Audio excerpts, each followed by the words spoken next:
नमस्कार दोस्तों, स्वागत है आपका आलोक स्टेनो क्लासेज में। मैं आज आपको रामधारी गुप्ता खंड 1 की प्रतिलेखन संख्या 18 की डिक्टेशन बोलने जा रहा हूँ, जिसकी स्पीड 80 शब्द प्रति मिनट होगी। आप लोग डिक्टेशन लिखने के लिए तैयार हो जाइए। डिक्टेशन अब से 5 सेकंड बाद चालू होगी। डिक्टेशन लिखने के लिए तैयार हो जाइए। डिक्टेशन लिखना प्रारंभ करें। उपाध्यक्ष महोदय, मैं निवेदन कर रहा था कि जब हम कोई प्रश्न उठाएं तो यह देखें कि हम इसमें से कहाँ तक बढ़ा सकते हैं। किसी चीज का मूल्य क्या हो, महंगी पड़े या सस्ती पड़े, इसको हमें विशेष नहीं देखना है। गांधी जी ने कितनी ही बार हम लोगों को यह बात समझाई कि मूल्य किसी चीज का रुपये पैसे में क्या है, यह कोई महत्व की बात नहीं है। आप जानते होंगे कि एक वस्तु जो कि हमारे देश में बहुत सस्ती मिलती है, वह वस्तु दूसरे देश में महंगी मिलती है। इतनी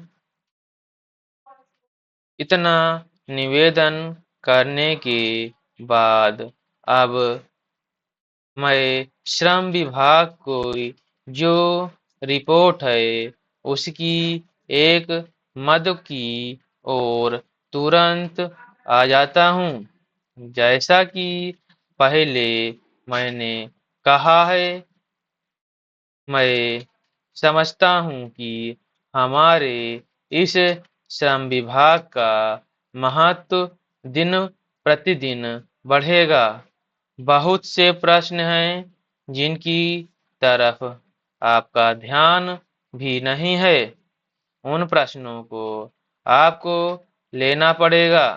आज आपका श्रम विभाग अधिकतर औद्योगिक श्रमिकों की ओर ध्यान दे रहा है।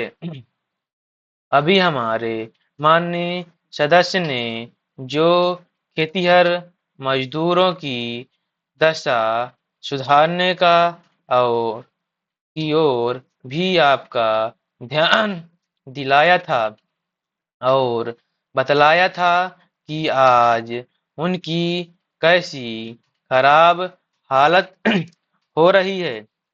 मैं उनसे पूरी तरह सहमत हूँ। हमारी सरकार का ध्यान देहाती श्रमिकों की ओर नहीं गया। उनकी बड़ी बुरी हालत है।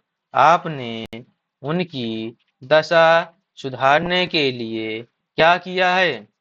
मैं पूछना चाहता हूँ कि जो लाखों और करोड़ों आदमी देहातों में बेकार बैठे हुए हैं, उनको मजदूरी और काम दिलाने के लिए आप क्या कर रहे हैं? करीब 7 लाख आदमी नौकरियों के लिए प्रार्थी हैं, जैसा कि रिपोर्ट में लिखा है। इनके अतिरिक्त कितने ही लाखों और करोड़ों आदमी देहातों में बेकार बैठे हुए हैं और कितने ही आधी बेकारी की हालत में हैं। और श्रम विभाग उन बेकारों और आधी बेकारी वालों की संख्या पता लगाने में असमर्थ है। उनकी संख्या हमको कहीं नहीं मिलती है। मेरा निवेदन है कि हमारे देश में बेकारी बहुत अधिक है। जितना अधिक हम बेकारी को दूर कर सकें, उतना ही अधिक हम अपने देश और समाज को सुखी बनाएंगे। इस कार्य में आपका और आपके विभाग का दायित्व बहुत अधिक है। जो भी नया काम आरंभ होता है उसका दायित्व श्रम विभाग पर रहता है। धन जनता की भलाई के लिए खर्च होना चाहिए। Full stop.